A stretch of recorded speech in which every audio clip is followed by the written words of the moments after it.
the Penang Science Council meeting, where we are very pleased to have a new GM. Has the where's the other sheet? Jeff with the press statement. Yeah, we got. I think is it dispute? Can you please dispute all the rest? Huh? It's on its way.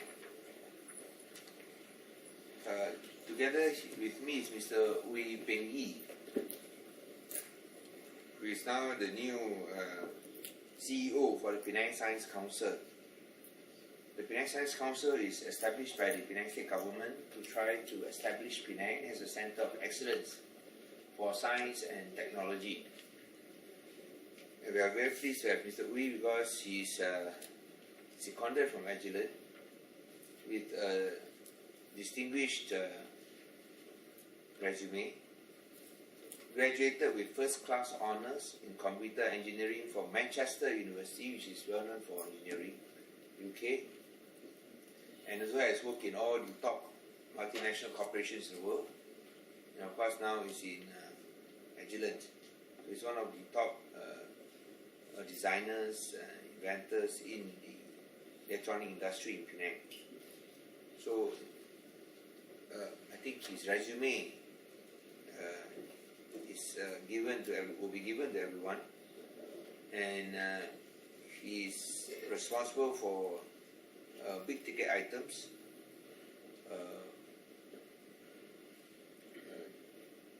amounting to 200 million revenue business, US dollars, 200 million, and with a major multinational company from the United States, Agilent. And I think at our meeting today we have emphasized the importance of organizing events, not just in terms of organizing talks, but also fairs where we can engage with the student community and also community at large, where we can try to liberate the creative and innovative talents of these students and young minds, and at the same time share with them the wonders of science and technology that's invented in Penang. So I think that is the purpose of the Penang Science Council. The vision of course is to inspire innovation, as stated in the logo. The vision of the Penang Science Council is to inspire innovation, ilhamkan inspirasi, to ilhamkan inspirasi, inspire innovation. Innovation. Ilhamkan inovasi. Sorry, ilhamkan inovasi, to inspire innovation. So the events that have organized successfully this year, of course, the Penang International Science Fair, held at the Straits Key in April this year, right in the middle of the general election. But despite it being held in the middle of the general elections, it still attracted, I think, a large group of people. How many was it? 35,000. 35,000. There were 35,000 visitors over 2 days, even though it was held during the general elections. Has these sheets been distributed?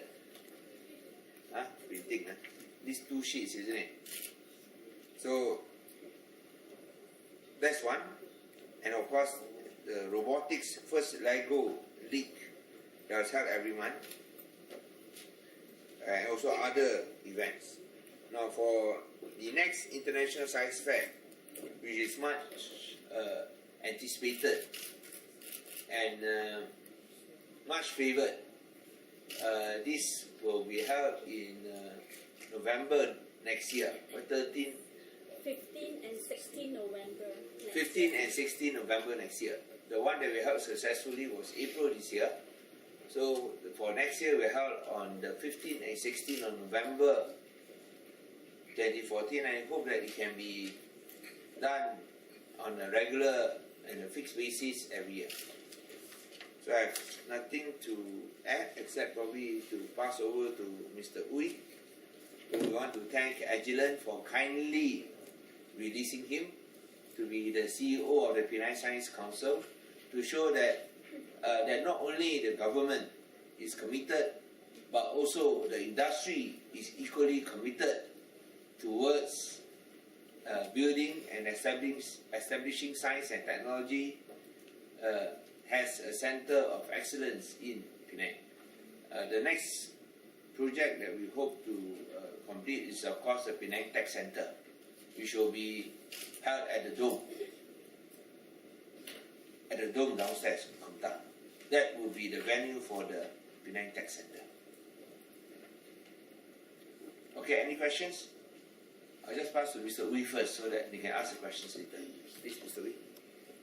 Thank you, CM. I'm honored and happy to be heading this Penang Science Cluster. The Penang Science Cluster is a very unique organization. Even though it is started by Chief Minister 4 years back, and it's a state organization, it is led by industry. Okay? And we have the key pillars, and Agilent, Intel, T. Brown, Mini Circuits, and now we have Dreamcatcher, right? Motorola, and NI. So a lot of companies are actually actively involved in helping to get our kids excited about science and technology, and that's our mission. Okay. What I'd like to do is to share with you a few slides about what we're trying to do. Okay. So Jeffrey, could you move on to the next one? All right. So something exciting that we would like to share. Okay. As you know, from the Penang International Science Fair held in April, this recently, we had very, very strong, attendance. We had 35,000 visitors, including 27 exhibitors, including international participants. Also, we had 4,000 people, children, that went through our hands-on science experiments.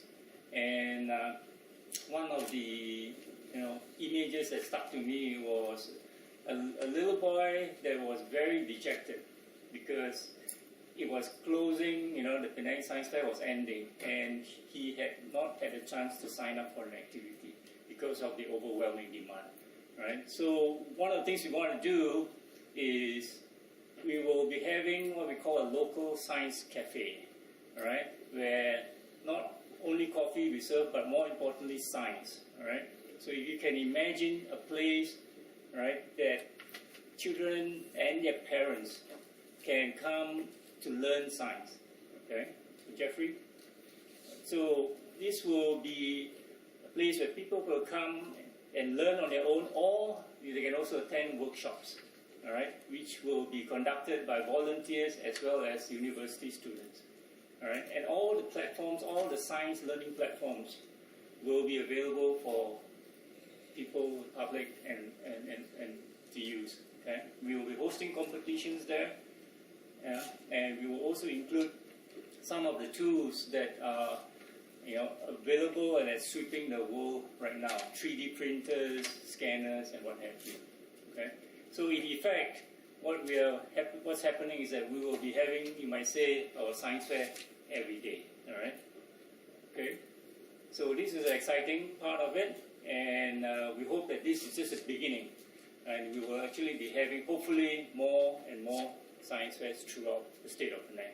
Okay? The other thing that we want to do is to expose a lot more of our children and our students through science. Okay? And what we want to do is what we call a go wide, go deep strategy. Go wide in the sense that 100% of our students should be able to go through a workshop, a science workshop where they learn about science, they learn about the scientific method, how to make observations, how to question intelligently, how to form hypotheses, run experiments and whatnot. Okay? For those that are really interested, they will then be able to what we call go deep. Alright? So Jeffrey, the next. So we would like the older kids as to pursue a topic in depth. So we want to ignite the passion for science and technology. So with this, we will then be able to contribute to our scientific talent pool, right? Something that's driving economy and industry in Penang. Next, please. All right. So just an example, this kind of things that you can do, right, with these workshops. So imagine you have a workshop where children can learn about air, the forces of air and whatnot. Okay? So what you see here in the slide, you have this fan that's bladeless. There are no blades, all right? A fan may cost you 100 ringgit, but this fan is going to cost you 1,000 ringgit. It's invented by this person called James Dyson, a UK inventor, right? And he uses a different technology, right, that allows the fan, right, to operate without blades. And the way it works is similar to a jet engine, basically an aeroplane, okay, and it multiplies the air. So by innovation, right, you can create significant value, and now he's worth like 3.3 billion pounds today, okay, through his innovations. So it's very powerful when you have kids that can relate what they're learning in school to what's happening in the marketplace, right? And they can see the things that they're learning and how it applies, all right? Next, please.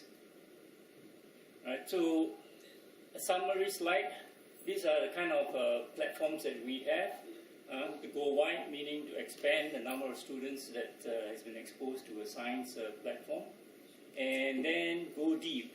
We want to develop platforms, challenge our kids those that are interested in science, those that are really good. The top students in our state should have a competition or some avenues where they can put their innovation skills and their technical skills to work, right? So we want to create those platforms that will make that happen. All right, as an example, right, this is a Jumbaka platform, and this is an open Arduino based on the Arduino board. It's an open source single board microcontroller. So you'll use this to build embedded systems. Embedded systems, some of you may know, it shows up it's all everywhere. It's in your cars, it's in your fridge, in your vacuum cleaners, it's everywhere. Okay? So we hope to have platforms like this that will allow our students, our children, to learn and to apply. So they can use this to control their robots, control their vacuum cleaners, control anything that they choose to design. All right? So we want to equip them with some of these schools. And by the way, these platforms are being used by our university students to do their projects. All right? So this is an exciting time for the Penang Science Cluster, and we hope to brand Penang. And next, please. Right, contribute to Penang's brand image, where it's a good place to raise your family, right? Where you're young and nurtured. Imagine you have a social space where they can come to learn science. Imagine when they have all the workshops that we do in schools, right?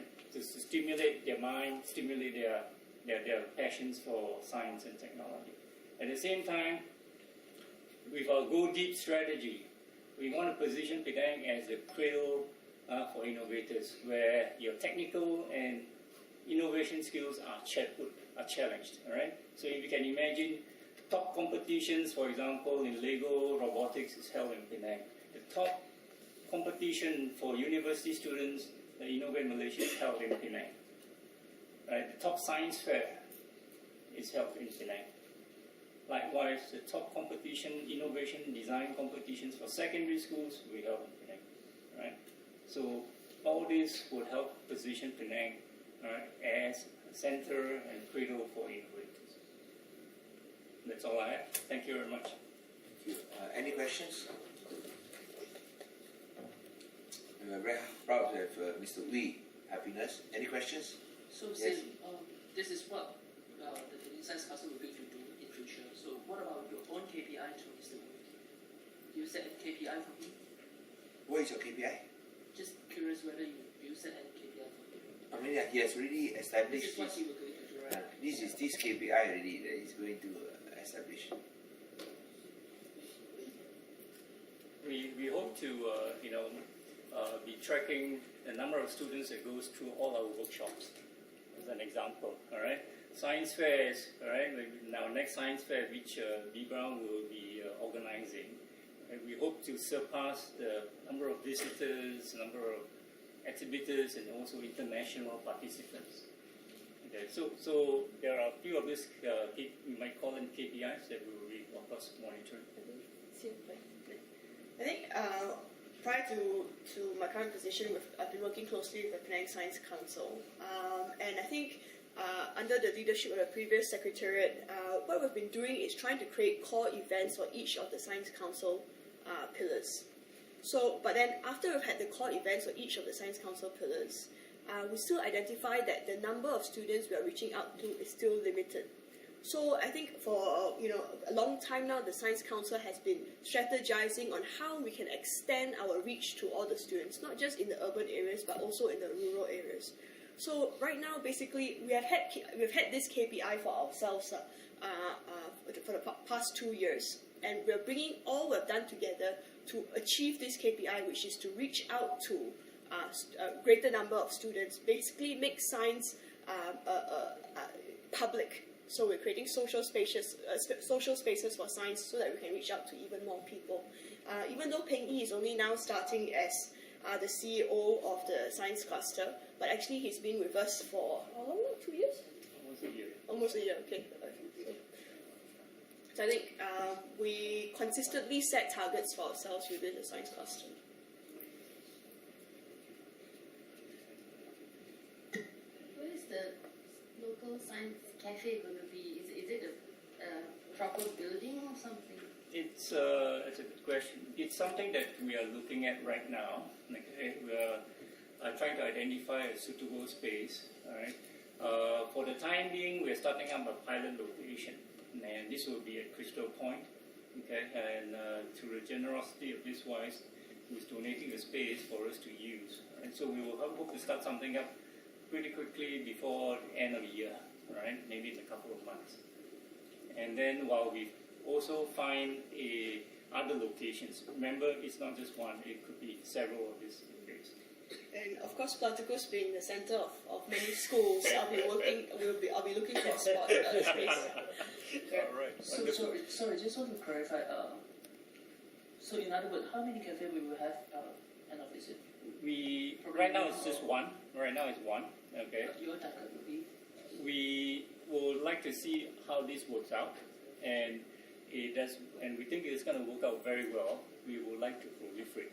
Okay, it's going to require some funds, and state government has, chipping in money, but we also need to raise funds from industry and the community.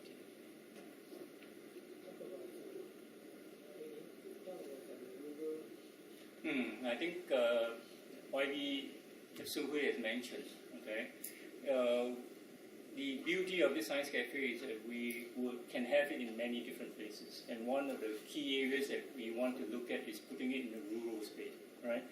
So that you allow the rural students opportunity to experience science.